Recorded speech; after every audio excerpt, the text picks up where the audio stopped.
Magandang gabi po sa ating lahat. Hanggang ngayon, marami pa rin naghahanap ng medalyon, murang medalyon, no?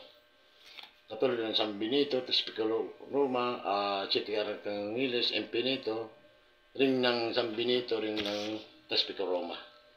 So lahat po yan, nandito po sa aking yellow basket, no? Mura lang po yan. Ang sa akin lang dito,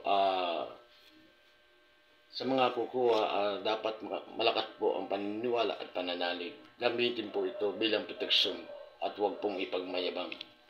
Kailangan natin pabasbasan yan sa pari, sa mga gamot o isang antingero. Sa mga naghahanap po ng pagbasbas ng mga medalyon, meron na po tayong ginawang video sa pagbasbas ng medalyon. So, sundin nyo lang po ang rules, no? Isang puting kandila, isang basong tubig, at yung mga tangan yung medalyon. So dito, ang sa akin lang dito, nais ko lang makatulong, no? Isang obligasyon sa mundo ng spiritual, maging man sa physical na pangailangan ng bawat pamilya.